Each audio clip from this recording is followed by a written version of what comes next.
Este é Vênus, o planeta que morreu. 108 milhões de quilômetros do Sol, mais perto do que a Terra, mas não por muito, existe um mundo que deveria ser como o nosso. Quase do mesmo tamanho, quase da mesma massa, quase da mesma densidade. Ele se formou da mesma nuvem de gás e poeira, na mesma região da nebulosa solar, aproximadamente na mesma época. Se você fosse um astrônomo alienígena, observando o jovem sistema solar há 4 bilhões de anos, teria visto 2 planetas rochosos quase idênticos, orbitando na zona habitável de uma estrela amarela tranquila. Você poderia ter esperado que eles se desenvolvessem de maneiras semelhantes. Poderia ter esperado oceanos em ambos. Você estaria enganado sobre um deles. Vênus, hoje, é a coisa mais próxima do inferno que existe em nosso sistema solar. A temperatura média da superfície é de 462 graus Celsius, mais quente do que o ponto de fusão do chumbo, mais quente do que o ponto de fusão do zinco, até mais quente do que muitos fornos industriais. Esse calor não é resultado da proximidade ao Sol. Mercúrio, que orbita 2 vezes mais perto, é mais frio. Vênus é quente por causa de sua atmosfera. Um manto esmagador de dióxido de carbono, 90 vezes mais denso do que a atmosfera da Terra ao nível do mar, equivalente à pressão que você sentiria a uma profundidade de 900 metros nos oceanos da Terra. Nuvens espessas de ácido sulfúrico envolvem o planeta em um manto permanente e ininterrupto. Nenhuma luz solar atinge a superfície diretamente. O céu, visto do solo, brilha em um laranja opressivo e apagado.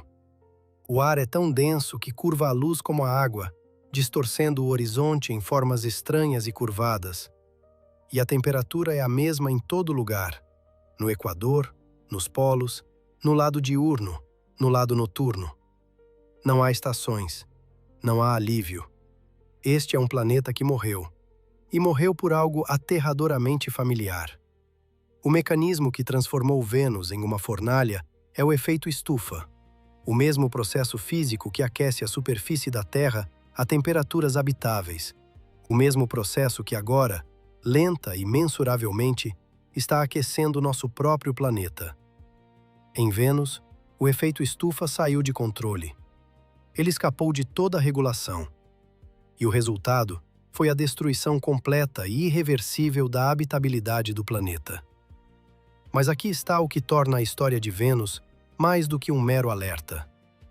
Há evidências, indiretas, contestadas, mas persistentes, de que Vênus já teve oceanos, que foi, por talvez os primeiros 2 bilhões de anos de sua existência, um mundo com água líquida em sua superfície, com temperaturas que poderiam ter sido confortáveis para a vida, com nuvens que refletiam luz solar suficiente para manter o planeta fresco. E há uma possibilidade, extraordinária, não comprovada, mas ainda não descartada, de que a vida ainda exista lá. Não na superfície infernal, mas nas altas camadas da atmosfera, camada de nuvens relativamente temperada entre 48 e 60 quilômetros acima do solo, onde as temperaturas são amenas, a pressão é semelhante à da Terra, e algo está produzindo um gás que, em nosso planeta, é gerado quase exclusivamente por organismos vivos. Esta noite, vamos traçar a morte de um mundo. Desde seu nascimento como gêmeo da Terra, até sua transformação em uma fornalha. Desde os oceanos que pode ter perdido, até a química que não consegue explicar. Desde os landers soviéticos que sobreviveram em sua superfície por minutos antes de serem esmagados e cozidos, até a nova geração de missões que retornará a Vênus na década de 2030 para responder à pergunta que assombra a ciência planetária há décadas. O que deu errado? Porque Vênus não é apenas um planeta morto. É um aviso. E o aviso é endereçado a nós. Certifique-se de se inscrever, porque há muitas mais histórias cósmicas extraordinárias à espera. Durante a maior parte da história humana, Vênus foi um mistério envolto em brilho. É o objeto mais brilhante no céu noturno, depois da Lua. tão brilhante que projeta sombras nas noites escuras, tão radiante que pilotos de avião já a confundiram com uma aeronave se aproximando. Os antigos romanos a nomearam em homenagem à deusa do amor e da beleza. Os babilônios a chamavam de Ishtar. Os maias acompanhavam seus movimentos com uma precisão extraordinária, construindo seu calendário em parte em torno de seus ciclos. A olho nu, Vênus é um ponto ofuscante de luz branca, pairando perto do horizonte após o pôr do sol ou antes do amanhecer. A estrela da noite e a estrela da manhã, outrora pensadas como dois objetos distintos. Mas o que se escondia sob esse brilho era desconhecido. Vênus está perpetuamente velada. Sua atmosfera espessa reflete cerca de 75% da luz solar que a atinge, tornando-a extraordinariamente brilhante, mas também completamente opaca. Nenhum telescópio na Terra jamais viu a superfície de Vênus em luz visível. No início do século XX, os astrônomos podiam apenas especular sobre o que havia sob as nuvens.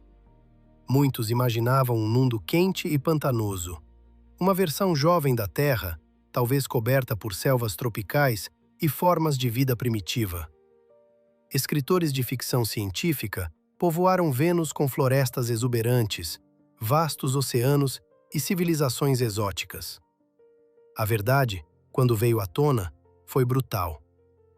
Na década de 1960, com o início da era espacial, as primeiras medições da temperatura da superfície de Vênus chegaram, não de espaçonaves, mas de telescópios de rádio baseados na Terra.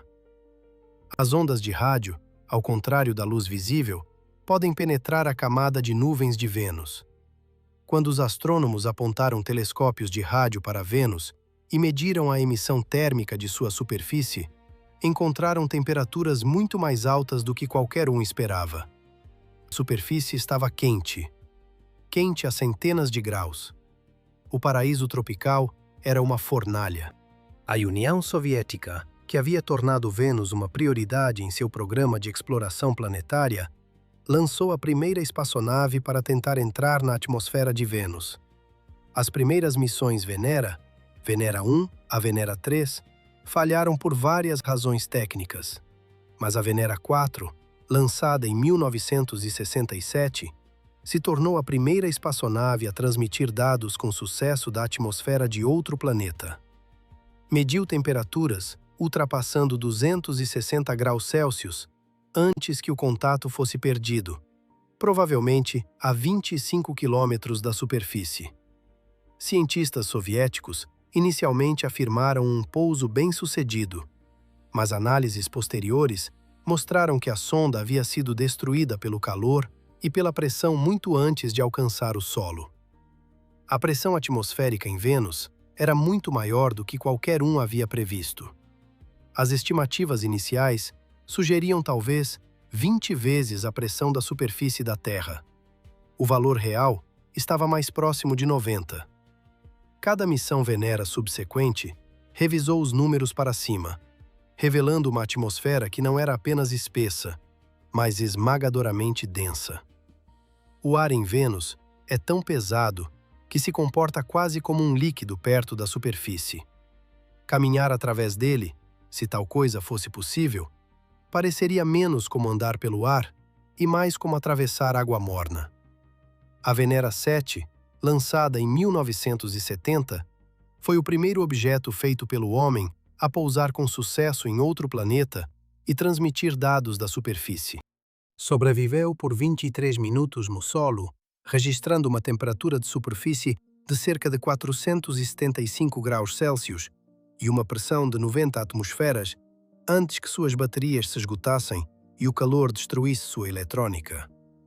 Ela tombou durante o pouso, o que enfraqueceu seu sinal, mas os dados que retornou eram inconfundíveis. Vênus era um mundo hostil e árido, mas as imagens só viriam mais tarde.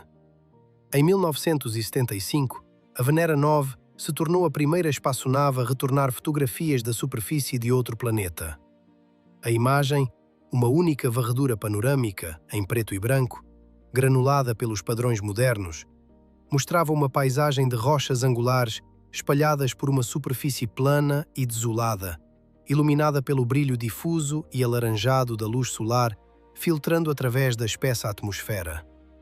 Não havia plantas, não havia água, nenhum sinal de erosão por líquido, apenas rocha, calor e pressão esmagadora.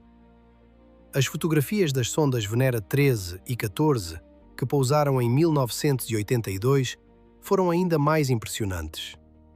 A Venera 13 retornou as primeiras imagens coloridas da superfície de Vênus, revelando uma paisagem de rochas planas e encamadas em tons de laranja e marrom, se estendendo até um horizonte próximo e enevoado sob um céu amarelado. O módulo de pouso sobreviveu por 127 minutos, quase 4 vezes seu tempo de vida projetado de 32 minutos, antes que o calor finalmente o destruísse. Durante esses 127 minutos, ele perfurou a superfície, analisou uma amostra de solo, registrou o som do vento venusiano e transmitiu 2 fotografias panorâmicas que permanecem até hoje as imagens de mais alta qualidade já capturadas da superfície de Vênus. Nenhuma sonda pousou em Vênus desde 1985.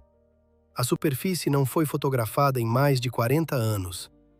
Tudo o que sabemos sobre a realidade no nível do solo de Vênus, suas rochas, seu solo, seu som, sua luz, vem de um punhado de sondas soviéticas que operaram por minutos ou horas antes de serem destruídas. A superfície do nosso vizinho planetário mais próximo continua sendo um dos lugares menos explorados do Sistema Solar. Temos mapas melhores de Plutão, que está a distâncias imensas, do que temos da superfície de Vênus. E, no entanto, o que essas sondas soviéticas revelaram em seus breves momentos de sobrevivência foi surpreendente. As rochas no local de pouso da Venera 9 eram angulares, com bordas afiadas, espalhadas por uma encosta, sugerindo fraturas relativamente recentes, talvez causadas por forças vulcânicas ou tectônicas. O local da Venera 10, a 2.000 quilômetros ao sul, mostrava um terreno mais suave, com rochas planas e encamadas que pareciam quase sedimentares. A Venera 13 encontrou rochas basálticas, semelhantes às rochas vulcânicas que revestem os fundos oceânicos da Terra. A Venera 14, que pousou a 950 quilômetros de distância, encontrou um tipo diferente de basalto, o toleítico, também de caráter oceânico. Essas são pistas intrigantes. O basalto requer calor e fusão para se formar. Sua presença em múltiplos locais de pouso confirma que Vênus tem sido geologicamente ativo em seu passado geológico relativamente recente. Mas as sondas soviéticas amostraram apenas um punhado de locais em um planeta com uma área de superfície de 460 milhões de quilômetros quadrados. Imagine tentar entender a geologia da Terra a partir de 4 fotografias tiradas em locais aleatórios, cada uma durando apenas alguns minutos. Esse é o nosso estado atual de conhecimento sobre a superfície de Vênus. A Venera 13 também carregava um microfone. Ela registrou o som de Vênus, o primeiro áudio capturado da superfície de outro planeta. O som era um chiado baixo e constante, o ruído do ar denso e quente se movendo lentamente por uma paisagem árida. Os ventos na superfície de Vênus são suaves, apenas cerca de 0,3 a 0,5 metros por segundo, mal um sopro pelos padrões terrestres. Mas o ar é tão denso que mesmo esses ventos tênues carregam uma força significativa. Uma brisa em Vênus se move com a força de um rio lento na Terra. As cores da paisagem venusiana, capturadas pelas câmeras da Venera 13, formam uma paleta de laranja queimado e ciena. As rochas são escuras e parecem ligeiramente desgastadas.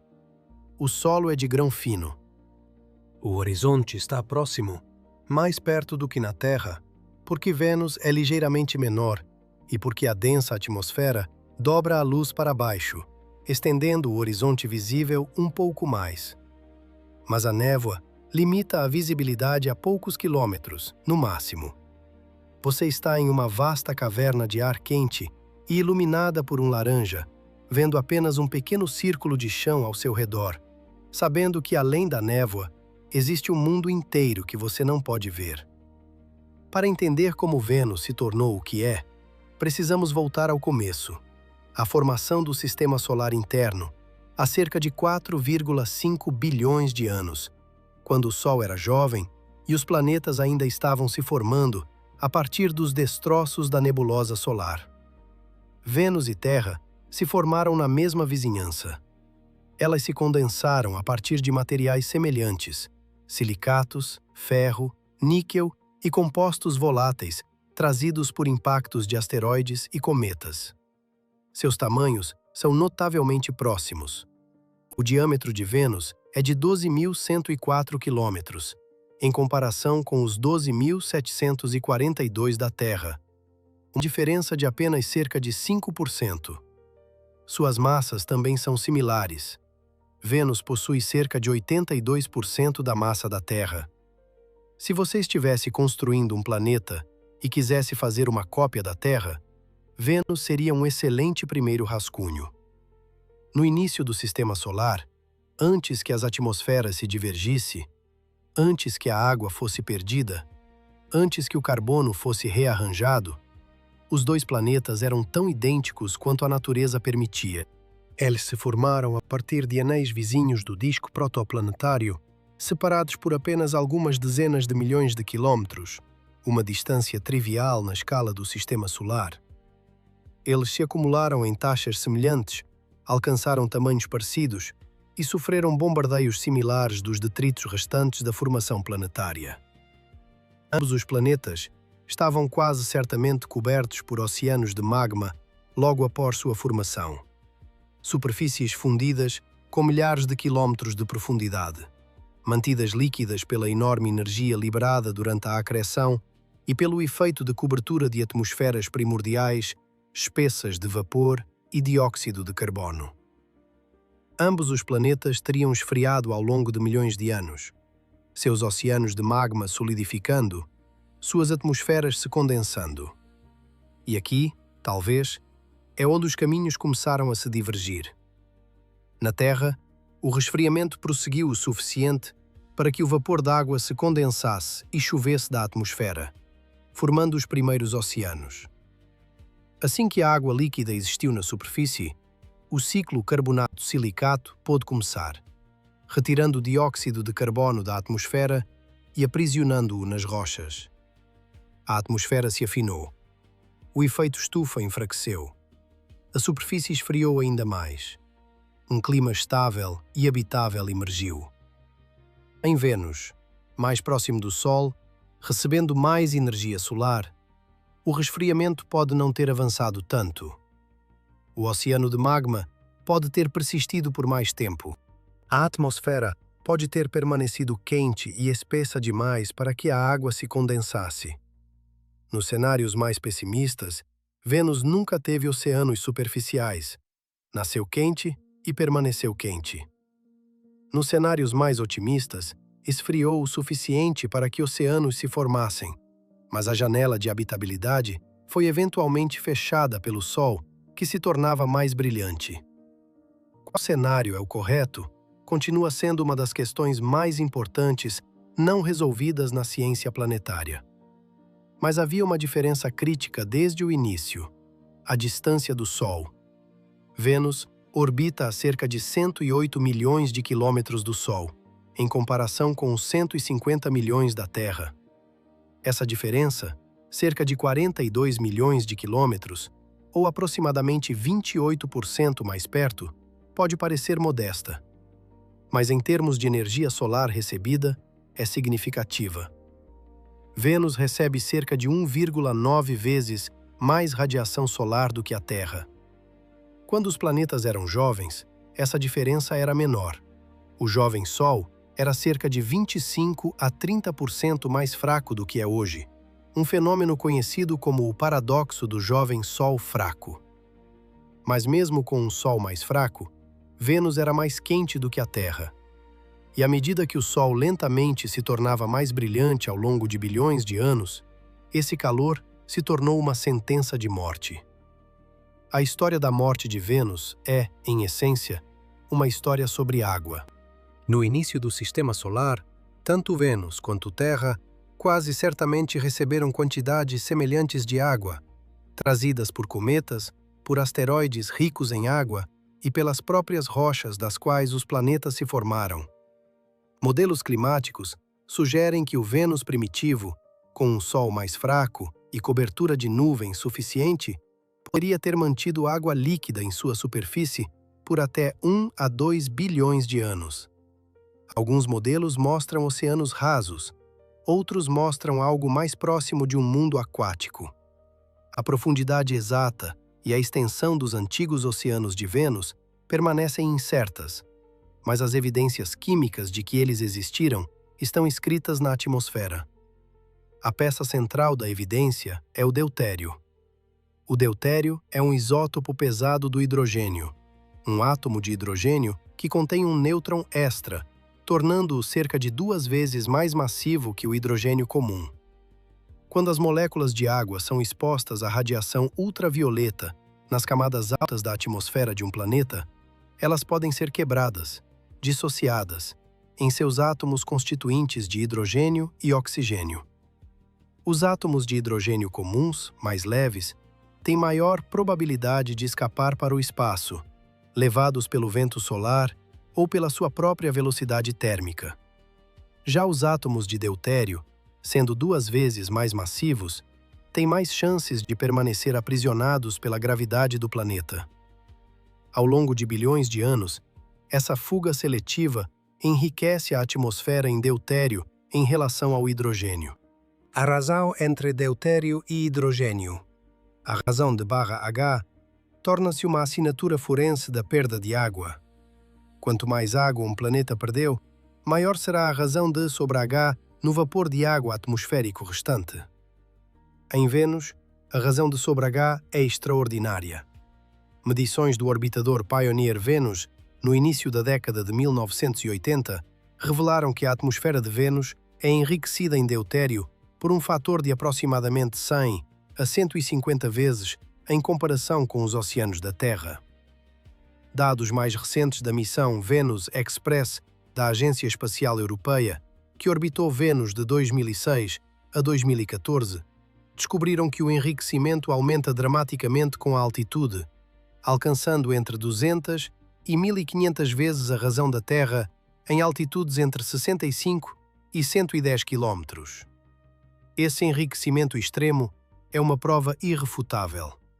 Ele nos diz que Vênus já teve muito mais água do que tem hoje e que a componente de hidrogênio dessa água está escapando para o espaço há bilhões de anos. A quantidade de água implícita pela razão de barra H é substancial. Algumas estimativas sugerem que Vênus pode ter tido água suficiente para cobrir toda a sua superfície a uma profundidade de várias centenas de metros, talvez até 3 quilómetros. Um oceano. Um verdadeiro oceano líquido na superfície do planeta, que hoje é o mundo mais quente do Sistema Solar. Imagine isso. O Vênus primitivo, talvez há 3 bilhões e 500 milhões de anos. O mundo envolto em nuvens, não o manto de ácido sulfúrico que ele veste hoje, mas nuvens de água, brancas e volumosas, refletindo a luz do jovem Sol. Abaixo das nuvens, uma superfície quente. Mares rasos, talvez, não tão profundos quanto os oceanos da Terra, mas o suficiente para preencher bacias e vales com água líquida. O céu poderia ter estado nublado na maior parte do tempo, com uma cobertura de nuvens espessa o suficiente para refletir luz solar suficiente para manter as temperaturas moderadas. A atmosfera teria sido diferente. Menos dióxido de carbono, mais vapor d'água, talvez com o nitrogênio compondo uma fração significativa. Não teria se parecido com a Terra. Os continentes, se existissem, teriam formas e composições diferentes. Mas os fundamentos, água líquida, uma atmosfera estável, uma superfície rochosa, poderiam ter sido os mesmos. Alguns modelos climáticos sugerem que esse estado poderia ter persistido por um tempo extraordinariamente longo, talvez até 2 bilhões de anos. Se assim for, o Vênus primitivo foi habitável por aproximadamente a mesma duração que a Terra tem abrigado vida complexa. 2 bilhões de anos é tempo suficiente para que micro-organismos evoluíssem, se diversificassem e preenchessem todos os nichos disponíveis. É tempo suficiente para que um ecossistema inteiro se desenvolvesse. Não temos evidências de que isso aconteceu, mas também não temos evidências de que não aconteceu. O registro geológico foi apagado. Os oceanos se foram. O que quer que tenha vivido lá, se é que algo viveu lá, não deixou vestígios que possamos detectar atualmente. Mas para onde foi a água? A resposta está em um ciclo de retroalimentação tão poderoso e tão irreversível que os cientistas lhe deram um nome que soa como um verdicto: o efeito estufa descontrolado. Aqui está como funciona, passo a passo, como os capítulos de uma tragédia. No início, Vênus tinha água, talvez em sua superfície, talvez em sua atmosfera, talvez em ambas. O Sol era mais fraco e o clima era estável, ou pelo menos suportável. Mas o Sol não permanece fraco para sempre.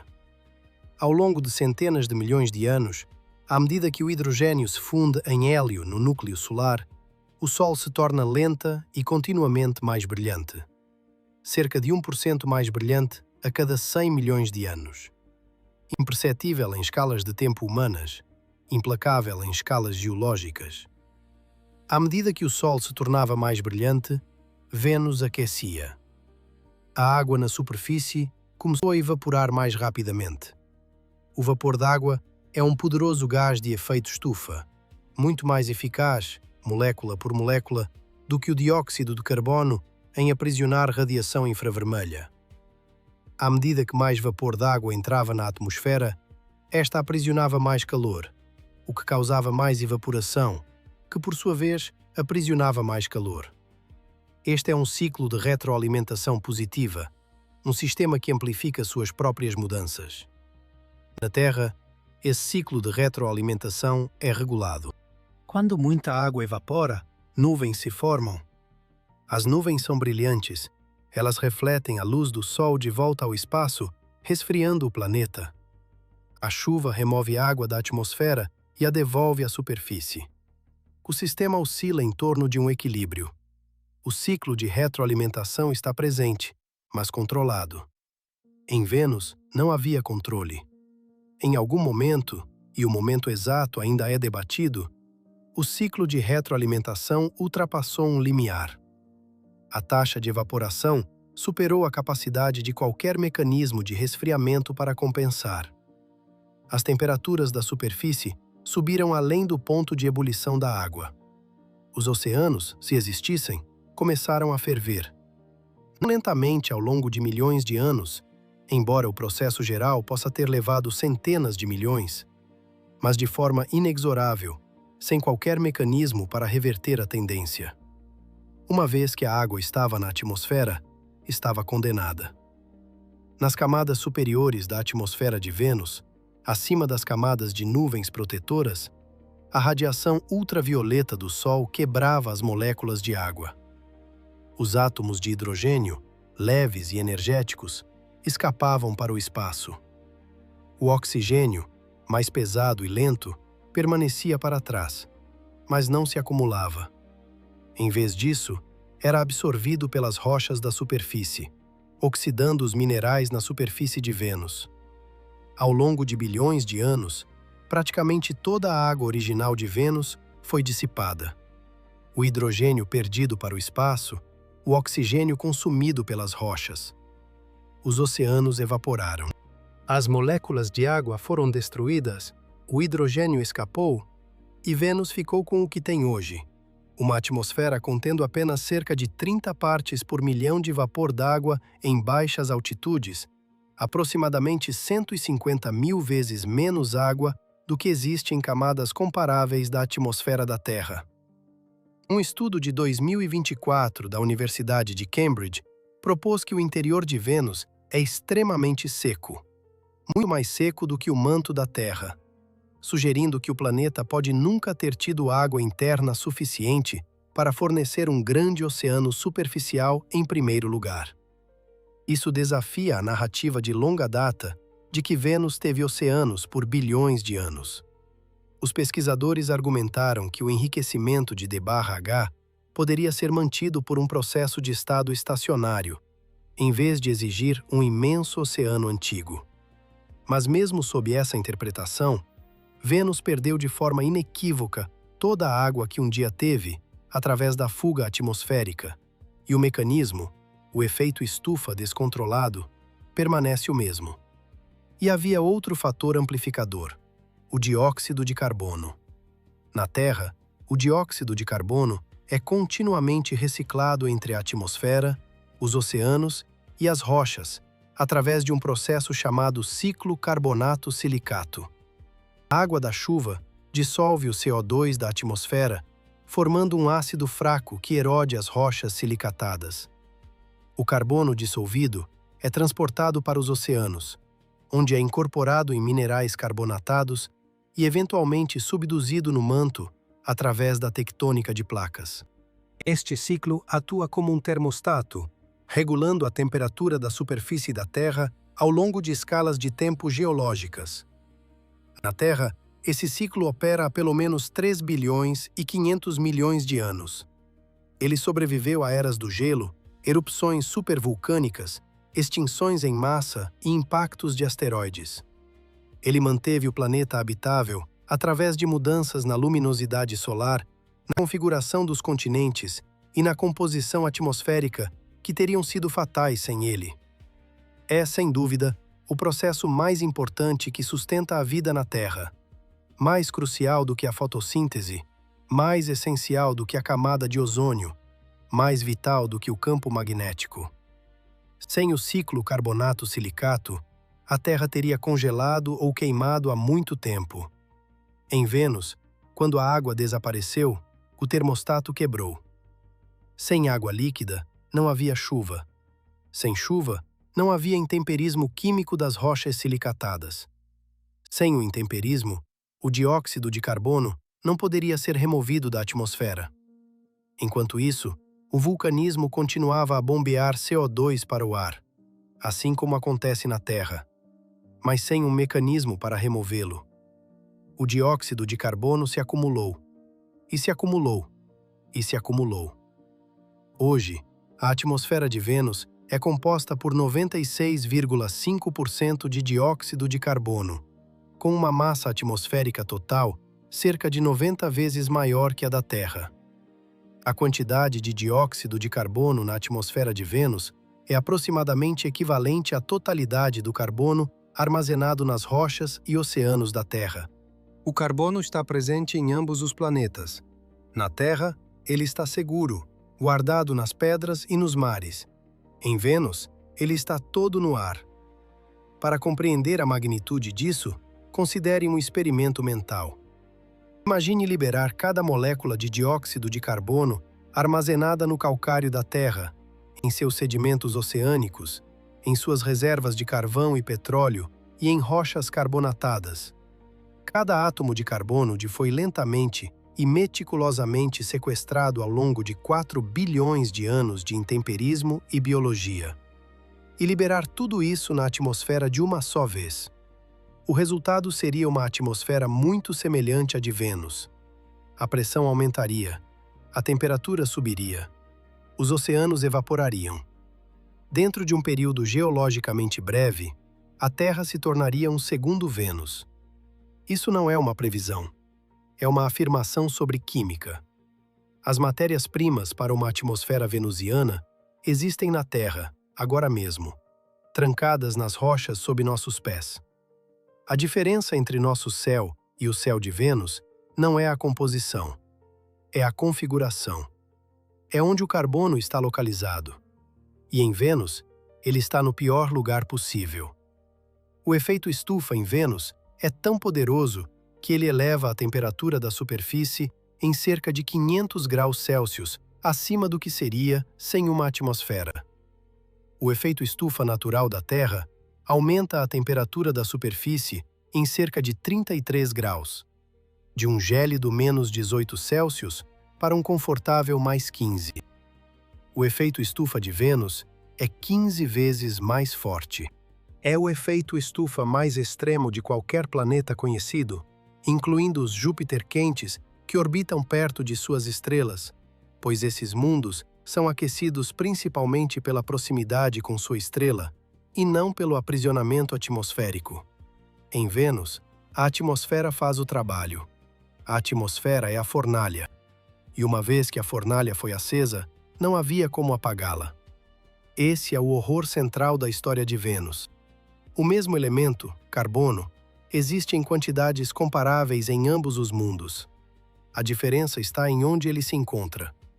Na Terra, processos geológicos e biológicos mantêm a maior parte do carbono sequestrado em forma sólida. Em Vênus, sem água para impulsionar o ciclo, todo ele foi liberado na atmosfera, criando um efeito estufa de tal intensidade que a superfície é quente o suficiente para brilhar suavemente no escuro. Se você pudesse, de alguma forma, estar na superfície de Vênus, protegido por uma armadura impossível contra o calor, a pressão e a atmosfera corrosiva, você se encontraria em um dos ambientes mais estranhos do Sistema Solar. A primeira coisa que você notaria é a luz, ou melhor, a ausência dela. Apesar de estar mais próxima do Sol do que a Terra, a superfície de Vênus recebe menos luz solar direta do que se poderia imaginar, pois as espessas camadas de nuvens acima refletem e dispersam a maior parte da radiação solar que chega. A superfície é iluminada por um brilho âmbar difuso, como um pôr do sol perpétuo e opressivo.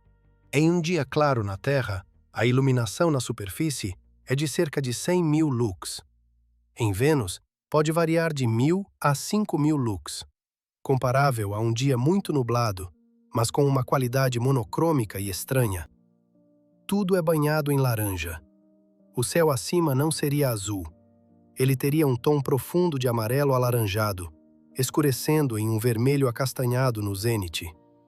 Você não conseguiria ver o sol, apenas uma mancha mais brilhante na névoa geral. As nuvens, compostas por gotículas de ácido sulfúrico, pairam entre cerca de 48 e 70 quilômetros acima da superfície, bem acima. Abaixo das nuvens, a atmosfera é surpreendentemente clara. Nenhuma chuva chega à superfície, pois o ácido sulfúrico evapora muito antes de chegar lá, em um fenômeno chamado virga. A chuva em Vênus cai, mas nunca toca o solo. Este é talvez o fato meteorológico mais impactante do Sistema Solar. Um mundo onde chove ácido de nuvens que nunca tocarão o chão. As nuvens de ácido sulfúrico em si são estruturas notáveis. Elas não se assemelham às nuvens terrestres, que são relativamente finas, esparsas e de curta duração. A camada de nuvens de Vênus é um manto global e contínuo, dezenas de quilômetros de espessura, composta por múltiplas subcamadas de gotículas de ácido sulfúrico de diferentes concentrações e tamanhos. A camada superior das nuvens, entre 60 e 70 quilômetros, contém gotículas menores.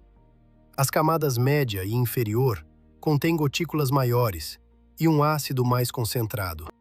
Abaixo de cerca de 48 quilômetros, a atmosfera é quente demais para que o ácido sulfúrico permaneça líquido, e as gotículas evaporam, liberando vapor de ácido sulfúrico que eventualmente se decompõe em dióxido de enxofre e vapor d'água em altitudes ainda mais baixas. O enxofre nessas nuvens vem do vulcanismo. Os vulcões de Vênus liberam dióxido de enxofre, SO2, na atmosfera, onde reage com pequenas quantidades de vapor d'água e radiação ultravioleta solar para formar ácido sulfúrico. Esse processo liga diretamente a atividade geológica de Vênus à sua química das nuvens. Se o vulcanismo cessasse, as nuvens de ácido sulfúrico eventualmente se tornariam mais finas e se dissipariam à medida que o dióxido de enxofre fosse consumido. A persistência da camada de nuvens é, em si, uma evidência de que Vênus continua a ser vulcanicamente ativo, que, em algum lugar sob as nuvens, o magma ainda está subindo, os gases ainda estão sendo liberados e a química da destruição ainda está em ação. As nuvens também desempenham um papel paradoxal no orçamento energético de Vênus. Ao refletir 75% da luz solar que chega, elas mantêm a superfície mais escura do que seria de outra forma. Sem as nuvens, Vênus receberia ainda mais energia solar e a superfície seria ainda mais quente. De certa forma, as nuvens moderam o efeito estufa. Elas são tanto um produto da química hostil de Vênus, quanto um freio parcial em suas piores consequências. Remova as nuvens e Vênus se tornará pior. Mantenha as nuvens e a chuva de ácido sulfúrico cai para sempre para cima. Não há cenário em que Vênus saia vitorioso. A pressão seria esmagadora. Com 92 atmosferas, a atmosfera venusiana ao nível do solo é tão densa quanto a água a uma profundidade de 900 metros. Você não sentiria isso como uma força de compressão. A pressão é equilibrada de todos os lados, mas notaria a densidade do ar. Os sons viajariam de maneira diferente. A visibilidade seria afetada pela refração da luz na densa atmosfera. E se você deixasse cair um pequeno objeto, ele cairia mais lentamente do que na Terra, sustentado pelo ar espesso. A densidade da atmosfera próxima à superfície de Vênus é aproximadamente 6% da água líquida. Não exatamente um fluido, mas muito mais densa do que qualquer ar na Terra. Você sentiria sua resistência em cada movimento. Seu próprio corpo, se desprotegido, seria comprimido de todas as direções por uma força equivalente a ter toda a profundidade de uma piscina profunda, pressionando cada centímetro quadrado da sua pele. Nenhuma estrutura construída pelo homem, com design comum, poderia sobreviver. Seriam necessários recipientes de pressão de aço, projetados para submersíveis de grande profundidade, apenas para manter a integridade estrutural. A composição atmosférica na superfície é predominantemente dióxido de carbono, 96,5%, com cerca de 3,5% de nitrogênio e quantidades mínimas de dióxido de enxofre, argônio, vapor d'água, monóxido de carbono, hélio e outros gases. O dióxido de carbono, nessas temperaturas e pressões, não é um gás no sentido comum. É um fluido supercrítico, um estado da matéria que existe acima da temperatura e pressão críticas de uma substância, onde a distinção entre gás e líquido se dissolve. A atmosfera próxima à superfície de Vênus possui propriedades de ambos. Ela flui como um gás, mas tem a densidade de um líquido. A luz se refrata através dela de maneiras incomuns, e a convecção se comporta de forma diferente do que em qualquer atmosfera terrestre. A temperatura seria letal, além de qualquer experiência terrestre. A 462 graus Celsius, tudo na superfície de Vênus está em equilíbrio térmico. Não há resfriamento do lado noturno, apesar do fato de que um único dia venusiano é extraordinariamente longo. Vênus gira tão lentamente que um ciclo dia-noite leva 243 dias terrestres, mais longo, de fato, do que um ano venusiano, que dura apenas 225 dias terrestres. E Vênus gira para trás, na direção oposta à maioria dos planetas. O Sol, se você pudesse vê-lo através das nuvens, nasceria a oeste e se poria a leste. Essa rotação retrógrada pode ser o resultado de um impacto massivo no início da história de Vênus, ou pode ser consequência das interações de maré entre a densa atmosfera de Vênus e a atração gravitacional do Sol. A causa permanece incerta, mas as consequências são profundas. O Vênus gira tão lentamente, um único dia solar, o tempo de um nascer do Sol ao próximo, dura cerca de 117 dias terrestres. Isso significa que o lado diurno de Vênus é continuamente aquecido por quase 4 meses, enquanto o lado noturno esfria por 4 meses. Em um planeta com uma atmosfera fina, isso criaria enormes diferenças de temperatura entre o dia e a noite. Mas a atmosfera de Vênus é tão espessa e tão eficiente em redistribuir calor que a diferença de temperatura entre o lado diurno e o lado noturno é essencialmente zero. A atmosfera atua como um vasto cobertor térmico, suavizando todas as variações. Essa uniformidade térmica se estende à latitude também. Na Terra, o Equador é significativamente mais quente do que os polos. Em Vênus, a temperatura da superfície é quase a mesma em todas as latitudes. Todo o planeta é aquecido à mesma temperatura mortal, em todos os lugares, a todo momento. Não há escape, nenhum refúgio mais fresco, nenhuma sombra que traga alívio. O calor é absoluto e universal.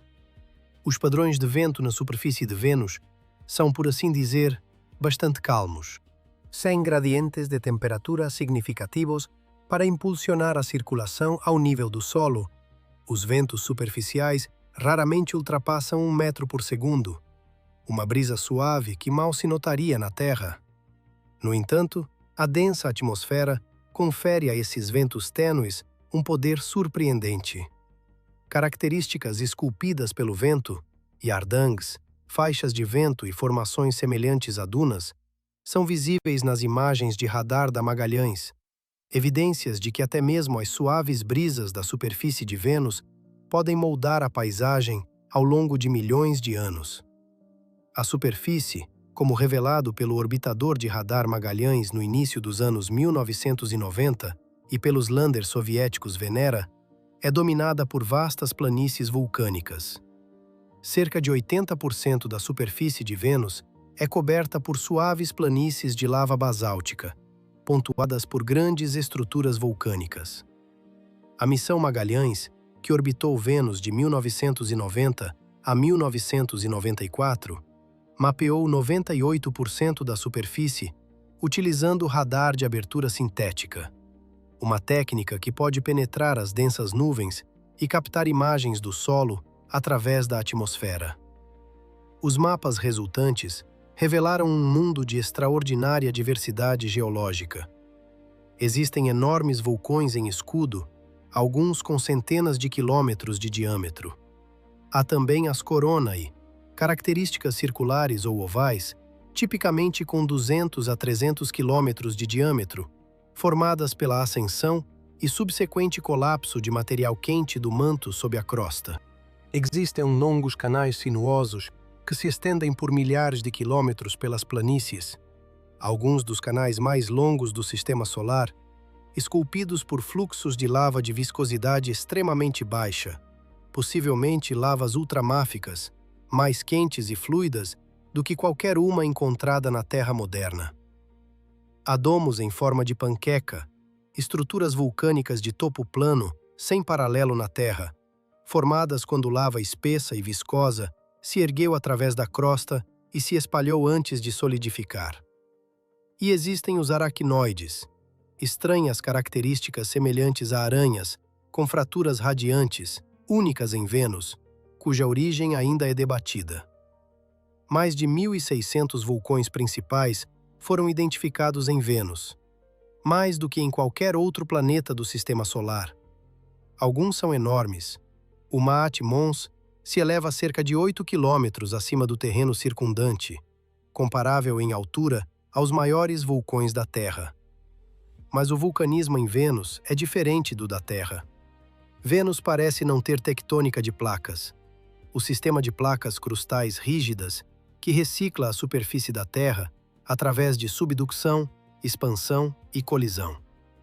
Sem tectônica de placas, o calor interior de Vênus não pode ser liberado de forma gradual e contínua através de dorsais oceânicas e zonas de subducção. Em vez disso, ele se acumula ao longo do tempo, preso sob uma crosta estagnada. Alguns cientistas acreditam que esse calor acumulado pode ser liberado de forma catastrófica em eventos globais de resurfacing vulcânico que cobrem todo o planeta com lava a cada algumas centenas de milhões de anos. A evidência para isso é a distribuição de crateras de impacto na superfície de Vênus, que parece notavelmente uniforme, sugerindo que toda a superfície foi limpa e reconstruída aproximadamente ao mesmo tempo, talvez entre 300 a 700 milhões de anos atrás. Se essa interpretação estiver correta, então Vênus não envelhece como a Terra. A superfície da Terra é um mosaico de rochas de idades vastamente diferentes, desde cratons antigos com bilhões de anos até o novo fundo oceânico sendo criado hoje. A superfície de Vênus, em contraste, pode ser uniformemente jovem, com a maior parte datando do último grande evento de resurfacing. O planeta apagou sua própria história geológica. Quaisquer registros que existissem da época inicial de Vênus, potencialmente habitável, qualquer evidência de oceanos antigos que poderiam ter sido escritos nas rochas, foram enterrados sob quilômetros de lava. Este é um dos aspectos mais cruéis da história de Vênus. O planeta não apenas perdeu sua habitabilidade, ele também apagou as evidências de que um dia foi habitável. A Terra preserva rochas com quase 4 bilhões de anos, que contêm assinaturas químicas de oceanos antigos e até micro-organismos fossilizados. Marte guarda canais fluviais, leitos de lagos e depósitos minerais que falam eloquentemente de um passado mais úmido. Mas Vênus, por meio de sua própria violência vulcânica, destruiu a maior parte das evidências físicas que poderiam nos contar como era antes que o efeito estufa se estabelecesse. A maior parte, mas talvez não toda. As Tesserae, aquelas enigmáticas terras altas de terreno deformado e dobrado, são anteriores ao último evento de resurfacing global. Elas são as sobreviventes, as testemunhas, e podem ainda carregar as assinaturas químicas e mineralógicas de um Vênus diferente, um Vênus com água. A atividade vulcânica de Vênus pode não estar totalmente no passado. Em 2023 e 2024, a análise de dados arquivados do Radar Magellan revelou evidências de erupções vulcânicas recentes. Mudanças nas características da superfície entre imagens de radar tiradas com meses de intervalo no início dos anos 1990. Um respiradouro vulcânico parecia ter se expandido significativamente entre as observações, consistente com um fluxo de lava ativo. Se confirmado, isso tornaria Vênus um dos apenas 3 corpos do Sistema Solar interno com vulcanismo ativo nos dias de hoje, junto com a Terra e a Lua Io de Júpiter. O vulcanismo ativo em Vênus tem implicações profundas. Isso significa que o interior do planeta ainda está quente, ainda está em convecção, ainda está liberando gases na atmosfera. Significa que dióxido de carbono e dióxido de enxofre ainda estão sendo bombeados para o ar por respiradouros vulcânicos. E significa que o motor geológico que impulsionou a transformação de Vênus de um mundo habitável para um inferno pode ainda estar funcionando. Uma máquina que começou seu trabalho bilhões de anos atrás e nunca parou. E sob essa lava, sob a crosta, o interior de Vênus é um assunto de intensa especulação e quase nenhum dado direto. Nunca medimos uma onda sísmica em Vênus. Nunca penetramos seu subsolo. As únicas restrições sobre sua estrutura interna vêm de medições gravitacionais, de modelos teóricos e da simples observação de que Vênus é aproximadamente do mesmo tamanho e densidade que a Terra, o que implica uma composição similar. Um núcleo de ferro-níquel cercado por um manto de silicatos. Mas Vênus carece de um campo magnético global. O campo magnético da Terra é gerado por correntes de convecção em seu núcleo externo de ferro líquido. Um dínamo alimentado pelo resfriamento e solidificação do núcleo interno. Vênus, apesar de ter um núcleo de tamanho similar, não gera nenhum campo global detectável. Por que não? A resposta é incerta, mas uma possibilidade é que o núcleo de Vênus tenha esfriado muito lentamente, ou não tenha esfriado de forma alguma, para gerar a convecção necessária para um dínamo. Sem tectônica de placas para transportar eficientemente o calor do interior, o núcleo de Vênus pode permanecer totalmente líquido, sem a solidificação parcial que impulsiona o dínamo da Terra. Outra possibilidade é que o núcleo tenha esfriado de tal forma que esteja completamente sólido, desligando o dínamo por outro lado. De qualquer forma, a consequência é a mesma. Vênus não tem um escudo magnético. O vento solar interage diretamente com a atmosfera superior de Vênus, arrancando átomos leves, incluindo os vestígios de qualquer água que Vênus ainda possua. A ausência de um campo magnético não causou a perda de água de Vênus. O efeito estufa descontrolado foi o principal responsável, mas acelerou o processo. Sem uma magnetosfera, a atmosfera superior está exposta à força total do vento solar, que continuamente erode os constituintes atmosféricos mais leves. Vênus possui um campo magnético induzido fraco, criado pela interação entre o vento solar e a ionosfera do planeta. Mas isso oferece muito menos proteção do que um verdadeiro campo dipolar gerado internamente. As consequências dessa exposição são medidas, não meramente teóricas.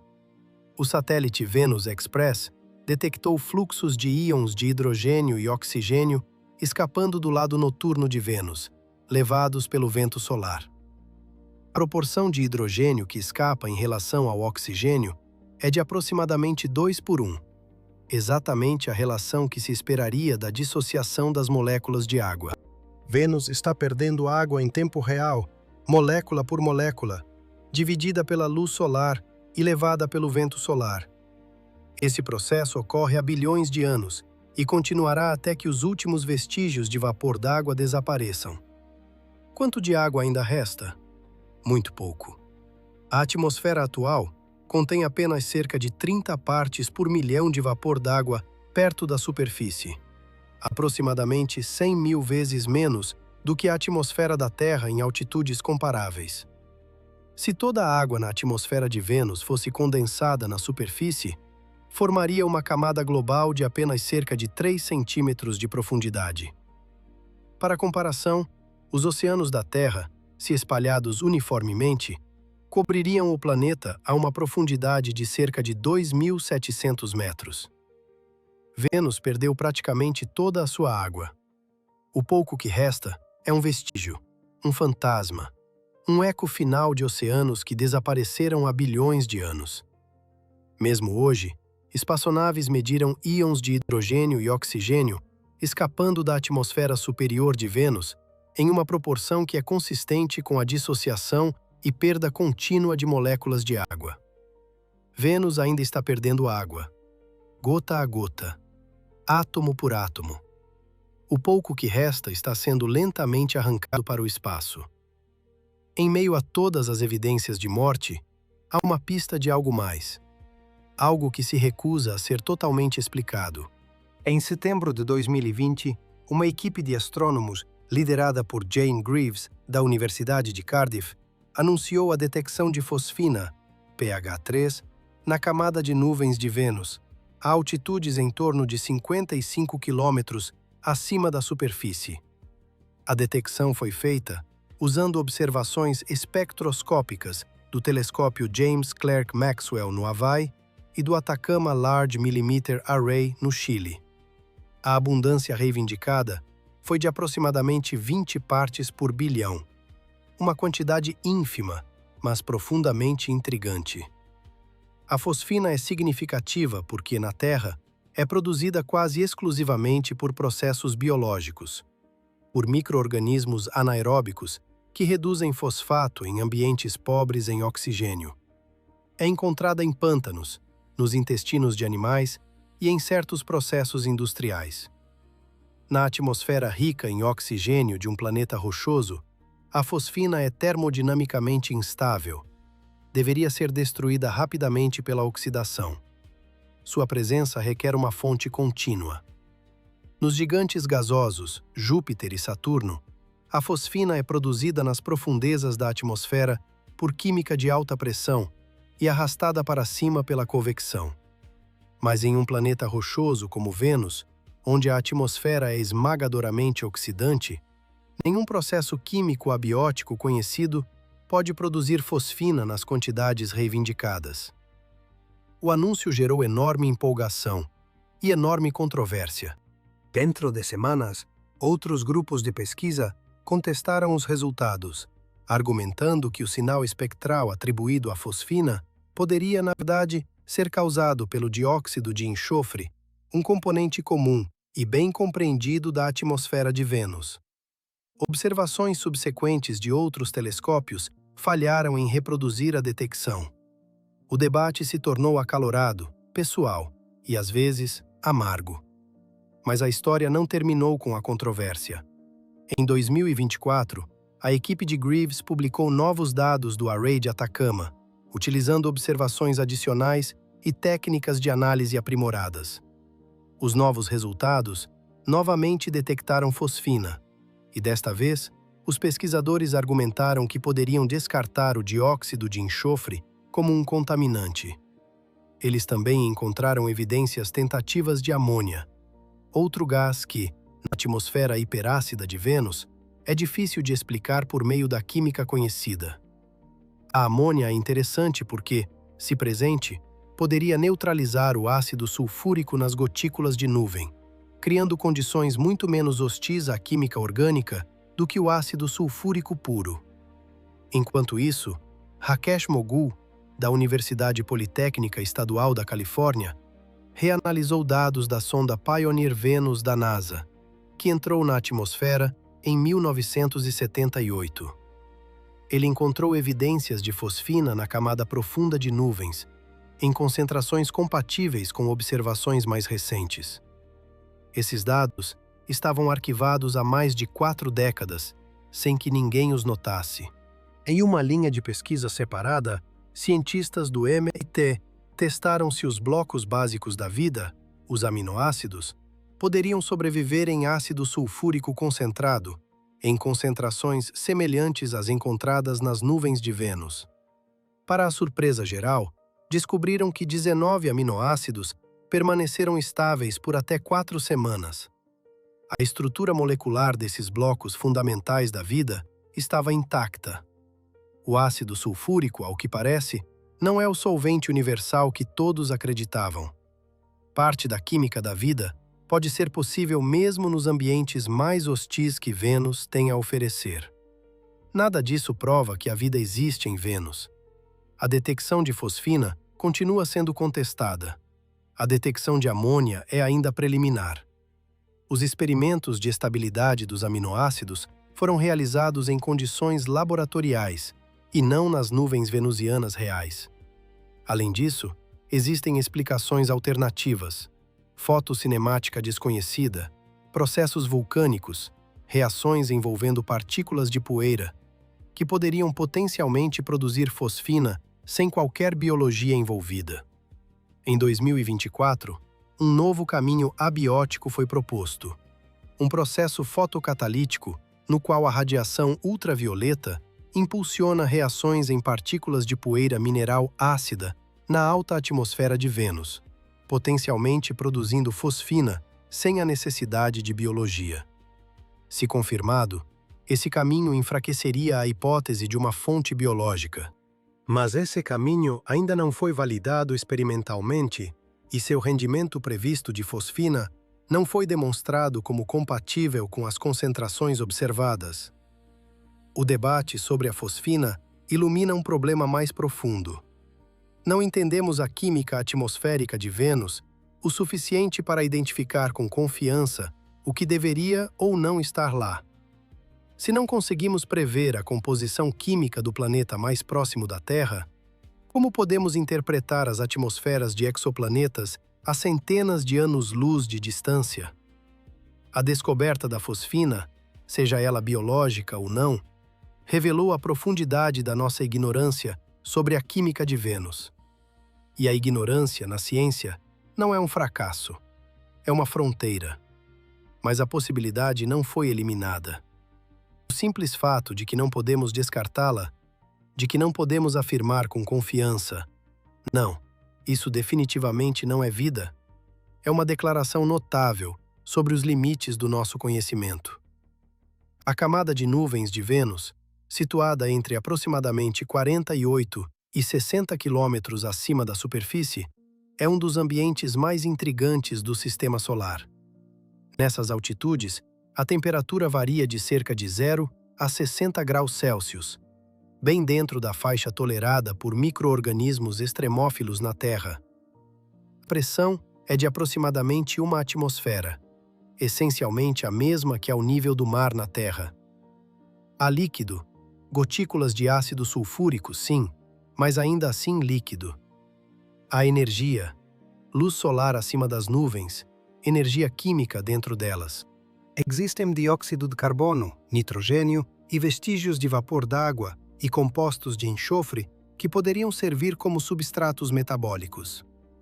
Se micro-organismos existirem nas nuvens de Vênus, eles enfrentariam desafios extraordinários: acidez extrema, falta de superfícies sólidas, o ciclo constante de gotículas de nuvem que eventualmente evaporam e se reformam. Mas os extremófilos na Terra nos ensinaram que a vida é mais tenaz e criativa do que acreditávamos. Organismos prosperam em água fervente, em ácido concentrado, na pressão esmagadora do fundo do oceano, no gelo irradiado da Antártica. A questão não é se a vida poderia tolerar alguns aspectos das nuvens de Vênus. A questão é se a combinação específica de condições lá, hiperacidez, escassez de água e ciclagem atmosférica, ultrapassa uma linha que nenhuma biologia pode sobreviver. Há uma hipótese, especulativa, mas fundamentada cientificamente, sobre como a vida poderia persistir nas nuvens de Vênus. Proposta por Sara Seager, do MIT, e outros, o modelo imagina micro-organismos vivendo dentro das gotículas de ácido sulfúrico das nuvens, protegidos por alguma química interna de tamponamento que mantém um pH neutro dentro de suas membranas celulares. À medida que as gotículas crescem e eventualmente caem abaixo da camada de nuvens, os organismos se desidratariam, tornando-se esporos dormentes que flutuam para baixo na atmosfera quente. Eventualmente, correntes convectivas os levariam de volta à camada de nuvens, onde seriam reidratados, reativados e começariam a se reproduzir novamente. Um ciclo perpétuo de crescimento, dormência e ressuspensão. Esse ciclo de vida não tem um análogo exato na Terra, mas seus componentes individuais, tolerância à desidratação, formação de esporos, transporte atmosférico, estão bem documentados na biologia terrestre. Micro-organismos são encontrados na estratosfera da Terra, transportados por convecção e erupções vulcânicas. Alguns deles sobrevivem à radiação ultravioleta e ao frio extremo da alta atmosfera por longos períodos. A questão é se um processo semelhante poderia sustentar uma população autorreprodutiva nas nuvens de Vênus ao longo de escalas de tempo geológicas. Se a vida realmente existir nas nuvens de Vênus, isso representaria algo extraordinário. Uma biosfera sem superfície sólida, sem oceanos, sem solo. Uma biosfera suspensa inteiramente na atmosfera de um mundo em decadência, sobrevivendo no último nicho habitável que o planeta tem a oferecer.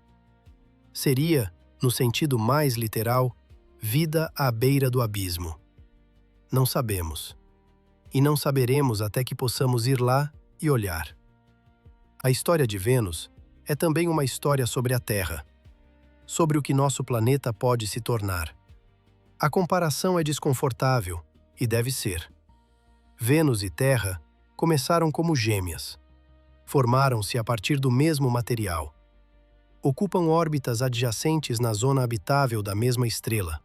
Durante talvez os primeiros 2 bilhões de anos de suas histórias, podem ter sido amplamente semelhantes. Mundos rochosos com atmosferas, com vulcanismo e possivelmente com água líquida. E então, em algum momento, seus caminhos divergiram de forma irrevogável. Um permaneceu habitável, o outro pegou fogo. A diferença não foi dramática. Não foi uma colisão com um planeta errante, ou uma supernova próxima, ou alguma catástrofe cósmica. Foi alguns % a mais de radiação solar.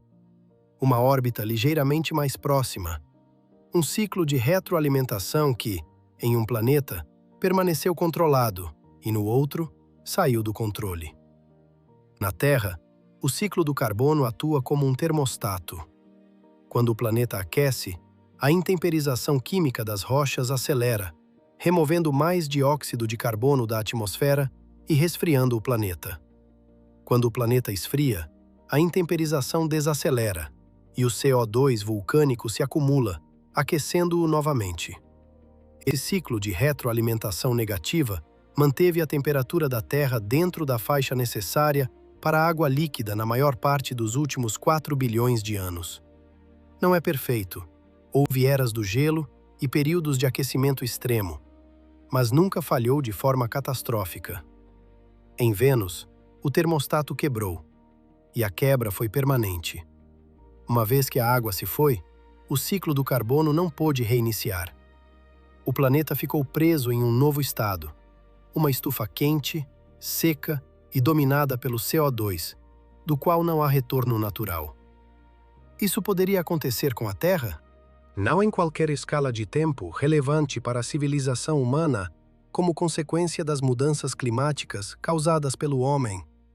A física do efeito estufa descontrolado requer muito mais radiação solar do que a Terra recebe atualmente. Por estimativas, a Terra precisaria aquecer centenas de graus antes que o limiar do efeito estufa descontrolado fosse cruzado, algo que não se espera ocorrer por cerca de 1 bilhão de anos, à medida que o Sol continua seu lento brilho crescente. Muito antes disso, a evaporação gradual dos oceanos da Terra encerrará a vida como a conhecemos, mas o processo será lento, medido em centenas de milhões de anos. Vênus nos lembra que a habitabilidade de um planeta não é garantida. Não é uma condição permanente. É um equilíbrio, uma delicada e dinâmica harmonia entre a energia recebida e a energia irradiada, entre o carbono liberado e o carbono sequestrado, entre a água evaporada e a água retornada. Vênus nos mostra o que acontece quando esse equilíbrio se inclina demais. Não de uma forma abstrata ou teórica, mas na realidade física concreta, em um mundo que podemos apontar no céu noturno. A lição não é que a Terra se tornará Vênus amanhã. A lição é que os planetas podem morrer, que mundos podem perder seus oceanos, que atmosferas podem aprisionar tanto calor que a superfície se torna inabitável. Que isso já aconteceu, pelo menos uma vez, em nosso próprio sistema solar, em um planeta quase idêntico ao nosso. Vênus não é uma metáfora. É um ponto de dados, o ponto de dados mais sóbrio de toda a ciência planetária, e é um ponto de dados que ressoa além do nosso sistema solar.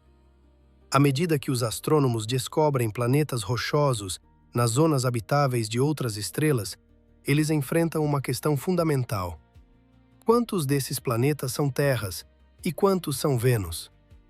Um planeta na zona habitável, a região ao redor de uma estrela, onde a água líquida poderia, em princípio, existir em uma superfície rochosa, não é necessariamente habitável. Vênus está na borda interna da zona habitável do nosso Sol. Recebe a quantidade certa de energia, tem o tamanho certo, a composição certa, os ingredientes certos. E ainda assim, é um forno. Quando o telescópio espacial James Webb e seus sucessores começarem a caracterizar as atmosferas de exoplanetas rochosos, detectando dióxido de carbono, vapor d'água, metano, oxigênio, eles precisarão distinguir entre mundos vivos e mortos. Uma atmosfera espessa de dióxido de carbono em um planeta rochoso na zona habitável pode significar um ciclo de carbono vibrante, com oceanos e continentes. Ou pode significar um efeito estufa descontrolado, um oceano sem ar, um Vênus. A diferença entre o paraíso e o purgatório pode ser sutil. E sem entender Vênus, sem compreender exatamente como e quando o efeito estufa descontrolado começou e quais eram os sinais de alerta, talvez não consigamos interpretar os sinais corretamente. Vênus não é apenas interessante, é necessário. É o experimento de controle, o caminho não tomado, o outro resultado. Sem Vênus, nossa compreensão da habitabilidade planetária está incompleta. Com Vênus, ela é, pelo menos, honestamente incerta. Estudar Vênus não é apenas ciência planetária, é astrobiologia, é ciência climática, é o estudo do que torna um mundo digno de ser habitado e do que pode tirar isso de nós. Considere o exoplaneta TRAPPIST-1, um sistema de 7 planetas rochosos orbitando uma estrela anã vermelha fraca a cerca de 40 anos-luz da Terra. Vários desses planetas orbitam na zona habitável. Os astrônomos estão usando o telescópio espacial James Webb para analisar suas atmosferas. Mas o que eles encontrarão? Se um desses planetas tiver uma atmosfera espessa de dióxido de carbono, isso significa que é um Vênus, um mundo morto, queimado por um efeito estufa descontrolado? Ou significa que é uma Terra jovem, um planeta onde o ciclo de carbono está ativo, onde oceanos e continentes coexistem, onde a vida pode estar dando seus primeiros passos hesitantes? A resposta depende de entender a fronteira entre resultados semelhantes à Terra e resultados semelhantes a Vênus. E não podemos entender essa fronteira sem compreender o próprio Vênus, sem saber exatamente quando e como ocorreu a transição de habitável para infernal, e quais fatores determinaram o resultado. Vênus não é apenas um planeta, é um modelo, um padrão de calibração para todo o campo da ciência exoplanetária. Sem ele, estamos interpretando espectros às cegas, incapazes de distinguir entre a assinatura da vida e a assinatura da morte. É por isso que as próximas missões a Vênus são tão profundamente significativas. Elas não estão apenas explorando um planeta vizinho, estão construindo a estrutura interpretativa que nos permitirá decifrar as atmosferas de mundos que orbitam outras estrelas, mundos que nunca visitaremos, mundos que só podemos estudar através dos mais tênues vestígios da luz estelar filtrada por atmosferas alienígenas. Vênus é a pedra de Roseta, e mal começamos a decifrá-la. E, no entanto, apesar de sua importância, Vênus é um dos planetas menos explorados do Sistema Solar. O contraste com Marte é gritante. A NASA enviou múltiplos rovers, sondas, orbitadores e drones para Marte. Temos conduzido robôs pela superfície marciana por décadas. Perfuramos suas rochas, analisamos seu solo, fotografamos seus pores do Sol e registramos o som do vento soprando através de suas crateras. Estamos ativamente planejando missões para trazer amostras marcianas de volta à Terra para análise. Para Vênus, quase nada foi enviado nos últimos 40 anos. A última espaçonave a operar na superfície de Vênus foi a sonda soviética Vega 2, que pousou em 1985. O último orbitador dedicado a Vênus, lançado pelos Estados Unidos, foi o Magellan, que chegou em 1990 e usou radar para criar o primeiro mapa global de alta resolução da superfície de Vênus antes de ser deliberadamente mergulhado na atmosfera em 1994. A sonda Venus Express, da Agência Espacial Europeia, orbitou o planeta de 2006 a 2014, estudando sua atmosfera e clima. O orbitador Akatsuki, do Japão, tem observado a dinâmica atmosférica de Vênus desde 2015. O que Akatsuki e Venus Express revelaram é uma atmosfera de extraordinária complexidade. Um mundo onde, apesar da quase total ausência de clima na superfície, a atmosfera superior é um motor fervilhante de circulação global. A atmosfera de Vênus exibe um fenômeno chamado superrotação. Toda a atmosfera superior circunda o planeta em cerca de 4 dias terrestres, aproximadamente 60 vezes mais rápido do que o próprio planeta gira sob ela. Os ventos nas camadas de nuvens atingem 360 km por hora, muito mais rápidos do que os ventos lentos da superfície medidos pelos Landers Venera. Essa superrotação é um dos grandes problemas não resolvidos da ciência atmosférica. Na Terra, a atmosfera gira a uma velocidade aproximadamente igual à da superfície, com ventos impulsionados pelo aquecimento solar diferencial e pelo efeito Coriolis. Em Vênus, a atmosfera foi de alguma forma acelerada a velocidades que superam em muito a rotação do planeta. A fonte de energia para essa aceleração e o mecanismo que a sustenta contra o atrito permanecem mal compreendidos. As nuvens de Vênus são estratificadas. A camada principal de nuvens, composta por gotículas de ácido sulfúrico, se estende de cerca de 48 a 70 quilômetros acima da superfície. Acima das nuvens, a atmosfera é relativamente clara. Abaixo das nuvens também é clara, mas quente, densa e opressivamente escura. A camada de nuvens atua como uma espécie de fronteira entre dois mundos. A atmosfera superior, relativamente fresca e dinâmica, e a atmosfera inferior, quente e estagnada. Entre esses dois mundos, na própria camada de nuvens, existem manchas escuras inexplicáveis que absorvem luz ultravioleta. Essas manchas, observadas pela primeira vez há décadas, mudam de forma e intensidade ao longo do tempo. Sua composição é desconhecida. Alguns pesquisadores especularam que o absorvedor de UV poderia ser biológico, uma população de micro-organismos contendo pigmentos que absorvem radiação ultravioleta para proteção ou fotossíntese. Outros argumentam que compostos de enxofre ou minerais de cloreto de ferro poderiam explicar a absorção sem invocar a biologia. O debate permanece sem resolução. A atmosfera de Vênus guarda mistérios que nenhuma missão atual foi projetada para desvendar. A química da camada inferior da atmosfera, abaixo de 30 quilômetros, nunca foi diretamente amostrada por nenhuma sonda espacial. A atmosfera do lado noturno foi estudada apenas a partir da órbita. A troposfera profunda, a região entre a superfície e a base das nuvens, é um verdadeiro vazio em nosso conhecimento. Sabemos quase nada sobre a química abaixo de 30 quilômetros. Não conhecemos a abundância precisa de vapor d'água em diferentes altitudes. Não sabemos o perfil vertical dos compostos de enxofre.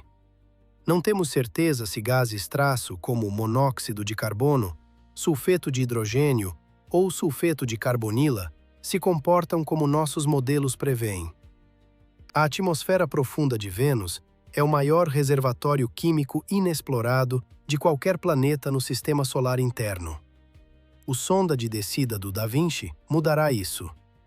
Enquanto desce pela atmosfera ao longo de cerca de 1 hora, ela mostrará continuamente o ar, medindo isótopos de gases nobres que carregam a impressão digital da formação de Vênus, gases traço que revelam o estado da química do planeta e os perfis verticais de vapor d'água e compostos de enxofre, essenciais para entender o sistema climático. Será a análise atmosférica mais abrangente já realizada em Vênus, e a primeira amostragem direta da atmosfera profunda de Vênus desde as sondas soviéticas Vega, em 1985. A sonda não foi projetada para sobreviver ao impacto com a superfície, mas há uma chance, uma pequena e inesperada chance, de que isso possa acontecer. Se pousar suavemente o suficiente, em um terreno plano o bastante, seus instrumentos poderão continuar a operar por até 18 minutos no forno venusiano. 18 minutos na superfície do mundo mais hostil do sistema solar interno? Não é muito, mas a Venera 7 nos deu 23 minutos. E esses 23 minutos mudaram tudo o que sabíamos sobre Vênus. Preencher essas lacunas exigirá não apenas orbitadores, mas sondas, balões e talvez até estações de superfície de longa duração capazes de sobreviver ao forno venusiano. Mas nenhuma sonda entrou na atmosfera de Vênus desde 1985. Nenhuma sonda tocou a superfície de Vênus desde 1985. Nenhuma fotografia colorida foi tirada da superfície desde 1982. Isso está prestes a mudar. Uma nova geração de missões a Vênus está sendo preparada, se o financiamento e a vontade política se mantiverem, que representará o estudo mais intensivo de Vênus na história da exploração espacial. A missão Da Vinci da NASA, investigação da atmosfera profunda de Vênus de gases nobres, química e imagem, foi projetada para enviar uma sonda esférica através da atmosfera de Vênus, descendo pela camada de nuvens e entrando na atmosfera profunda abaixo, medindo a composição química com uma precisão sem precedentes.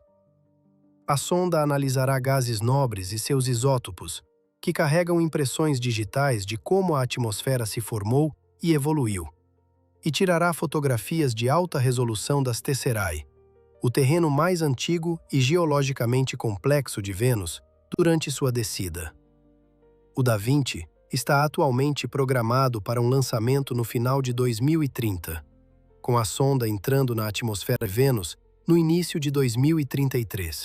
A missão Veritas da NASA, Emissividade de Vênus, Ciência de Rádio, INSAR, Topografia e Espectroscopia, irá orbitar Vênus e usar radar para mapear a superfície em resoluções muito superiores às alcançadas pelo Magellan, criando mapas topográficos tridimensionais que podem revelar vulcanismo ativo, processos tectônicos e mudanças na superfície.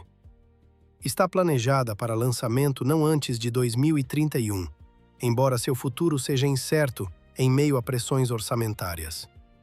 O orbitador Envision, da Agência Espacial Europeia, selecionado em 2021 e formalmente adotado em 2024, estudará Vênus de dentro para fora, investigando as relações entre sua atividade geológica, composição da superfície e química atmosférica. O Envision carrega um radar de penetração que sondará abaixo da superfície de Vênus pela primeira vez, potencialmente revelando estruturas geológicas enterradas e os vestígios de sua história antiga. O lançamento está previsto para novembro de 2031. Juntas, essas 3 missões, se todas forem adiante, constituirão uma década de Vênus, que poderá transformar fundamentalmente nossa compreensão do planeta. No entanto, as missões enfrentam desafios. Cortes orçamentários nos programas científicos da NASA ameaçam tanto o Da Vinci quanto o Veritas. O cenário político para o financiamento da ciência é incerto. E os desafios de engenharia para operar no ambiente de Vênus permanecem formidáveis. O calor, a pressão, a química corrosiva, a opacidade da atmosfera para a maioria dos comprimentos de onda da luz. Mesmo que todas as 3 missões sejam lançadas conforme o cronograma, os dados que elas retornarem levarão anos para serem totalmente analisados. As respostas para as perguntas mais profundas: Vênus teve oceanos? Existe vida nas nuvens? Por que Vênus não possui um campo magnético? Quando começou o efeito estufa descontrolado? Podem não ser totalmente resolvidas por uma única geração de missões. Compreender Vênus exigirá paciência, investimento contínuo e disposição para enfrentar respostas que podem ser desconfortáveis. Porque a verdade desconfortável sobre Vênus é que ele não é um mundo alienígena. É um planeta familiar. É o que um planeta habitável parece depois que as coisas dão errado. Há mais uma característica de Vênus que merece atenção, pois conecta o passado do planeta ao seu terreno mais antigo e mais misterioso. Os Tesserae são regiões de terreno altamente deformado, complexo e interligado, que cobrem cerca de 7% da superfície de Vênus. Eles são as características geológicas mais antigas visíveis em Vênus, anteriores ao maciço ressurfacim vulcânico que cobriu a maior parte do planeta com lava. Os Tesserae sobreviveram a esse ressurfacim, permanecendo como ilhas de rocha antiga em meio às planícies vulcânicas mais jovens. Os Tesserae são cientificamente críticos porque podem preservar evidências da mais antiga história geológica de Vênus, incluindo, potencialmente, o período em que Vênus pode ter tido água na superfície. Alguns pesquisadores interpretaram o terreno em camadas e cortado por vales dos Tesserae como consistente com a erosão hídrica, semelhante aos vales fluviais na Terra. Se essa interpretação estiver correta, então os Tesserae são a coisa mais próxima que Vênus tem de uma memória geológica de seu passado habitável. O Da Vinci foi especificamente projetado para fotografar os Tesserae durante sua descida, capturando imagens de alta resolução que poderiam revelar se essas formações foram realmente moldadas pela água em movimento. O Veritas e o Envision mapearão os Tesserae a partir da órbita, caracterizando sua composição e topografia. Se os Tesserae contiverem minerais que só poderiam ter-se formado na presença de água líquida, granitos, por exemplo, que na Terra requerem magmas ricos em água, então o caso para um Vênus úmido seria substancialmente fortalecido.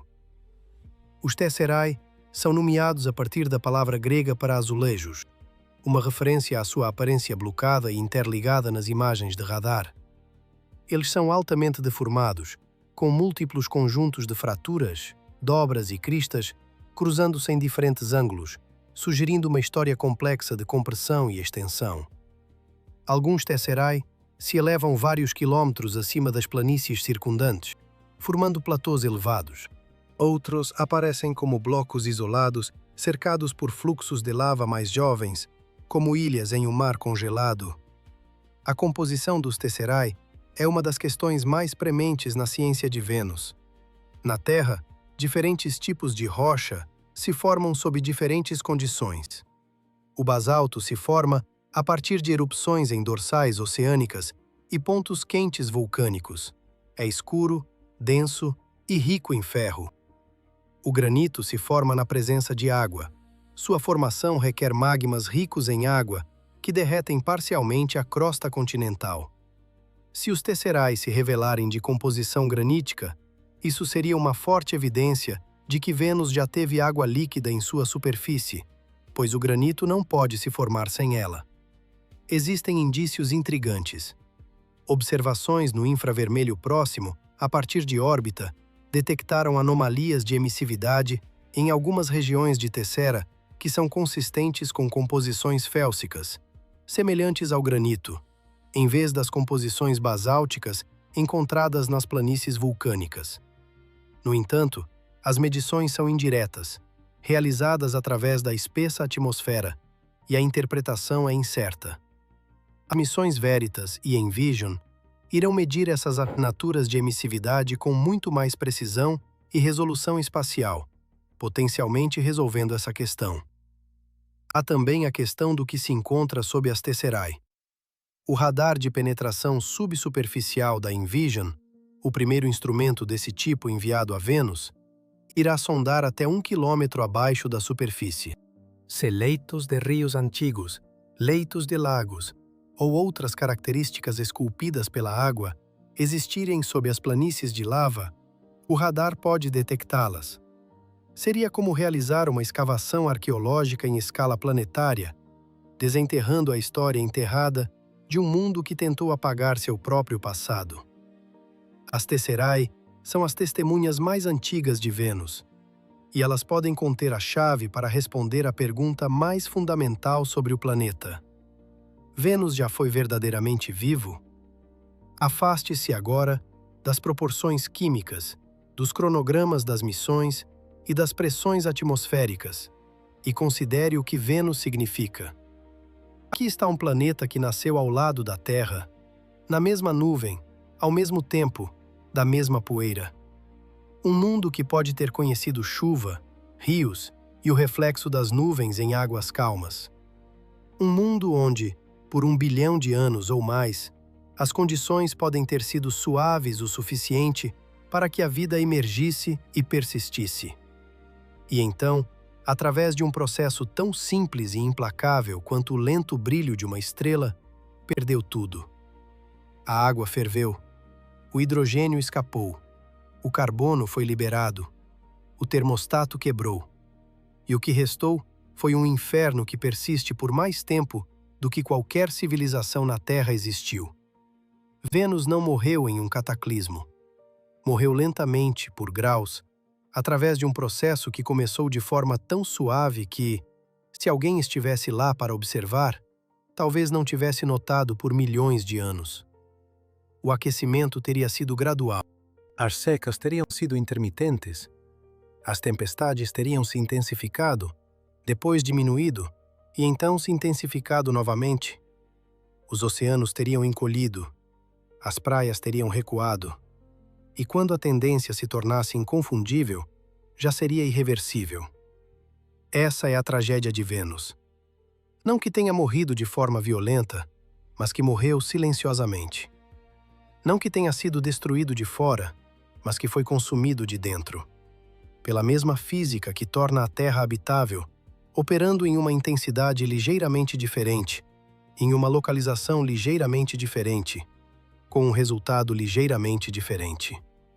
E em algum lugar, nas nuvens deste mundo morto, algo pode estar produzindo um gás que não tem explicação não biológica conhecida. Algo pode estar alterando a química das gotículas de nuvem de maneiras que as tornam menos ácidas, mais propensas a moléculas orgânicas, mais hospitaleiras a algo que, contra todas as expectativas, pode estar vivo. Não sabemos. Os dados são ambíguos. As detecções são contestadas. As explicações alternativas são plausíveis. Mas a pergunta permanece em aberto. E a própria pergunta, há algo vivo em Vênus? Está entre as questões mais extraordinárias que a ciência já fez seriamente sobre um mundo além do nosso. Para respondê-la, precisaremos ir até lá. Precisaremos enviar sondas para essas nuvens, para amostrar as gotículas, para analisar a química, para procurar as assinaturas inconfundíveis da biologia ou a ausência inconfundível delas. E precisaremos ser honestos sobre o que encontramos, seja confirmando nossas esperanças ou destruindo-as. Vênus ainda tem muito a dizer. Durante 4 bilhões e 500 milhões de anos, seus segredos estiveram ocultos, envoltos em nuvens permanentes, escondidos de todos os telescópios, muito quentes para qualquer sonda e inóspitos para qualquer órbita que tentou escutá-la por muito tempo. Mas estamos prestes a voltar. Pela primeira vez em 40 anos, espaçonaves vão penetrar nessa atmosfera, descer por entre essas nuvens e sentir o ar que lá existe. E o que elas encontrarem mudará nossa percepção sobre o nosso próprio planeta, sobre os limites da vida e sobre a natureza frágil e provisória de cada mundo habitável no universo. Porque Vênus não existe em isolamento. Ela é parte de uma vasta população de planetas rochosos em zonas habitáveis ao redor de outras estrelas. Planetas que estamos descobrindo aos milhares, cujas atmosferas estamos apenas começando a caracterizar. Entre eles, inevitavelmente, existem outras Vênus. Outros mundos que começaram com oceanos e os perderam. Outros mundos onde o efeito estufa se descontrolou. Outros mundos que morreram. Se entendermos Vênus, compreenderemos uma categoria de morte planetária. Se a mal interpretarmos, leremos erroneamente o destino de incontáveis mundos pela galáxia. As apostas não são meramente locais, elas são cósmicas. E no céu da noite, visível a olho nu, mais brilhante do que qualquer estrela, lá está ela. Um ponto de luz branca, pairando próximo ao horizonte, linda, familiar, nomeada em homenagem à deusa do amor, carregando a história de um mundo que perdeu sua água, seus oceanos, suas chances e talvez, contra todas as probabilidades, manteve algo pequeno e tenaz vivo no último nicho habitável que lhe restou. Vênus, nossa vizinha mais próxima, nosso gêmeo mais próximo, ainda girando lentamente para trás sob seu véu de nuvens. Ainda quente, ainda silenciosa, ainda esperando que alguém venha e decifre a mensagem que carrega há 4 bilhões de anos. O Sistema Solar contém 2 experimentos em habitabilidade planetária. Um teve sucesso, o outro falhou. Eles orbitam a mesma estrela, a 30% de distância, quase idênticos em tamanho e composição. Um possui oceanos, florestas, cidades e 7 bilhões de mentes humanas contemplando o cosmos. O outro tem nuvens de ácido sulfúrico, uma temperatura de superfície que derrete estanho, e, talvez, algumas moléculas de fosfina flutuando em sua atmosfera, produzidas por um processo que ninguém consegue explicar. A distância entre o paraíso e a perdição não é vasta. São 42 milhões de quilômetros. Um erro de arredondamento na escala da galáxia. Uma diferença tão pequena que um astrônomo alienígena, observando nosso sistema solar a 100 anos-luz de distância, pode não conseguir distinguir qual dos dois planetas é o habitado e qual é o inabitado, sem olhar com muita atenção. E essa é a lição final de Vênus. A habitabilidade não é um direito de nascença, não é um estado permanente. É uma condição que deve ser mantida pela distância adequada de uma estrela, pela quantidade certa de água, pelos ciclos químicos corretos, pela combinação certa de geologia, biologia e sorte. Vênus tinha a maioria dessas coisas, não todas, e não para sempre. Toda noite, quando Vênus aparece no céu ocidental após o pôr do sol, ela carrega essa mensagem silenciosamente através de 42 milhões de quilômetros de espaço. Uma mensagem escrita em deutério e dióxido de carbono, em ácido sulfúrico e basalto, no silêncio de um mundo que um dia pode ter conhecido a chuva. 4 bilhões de anos atrás, Vênus e a Terra eram vizinhas em um jovem sistema solar.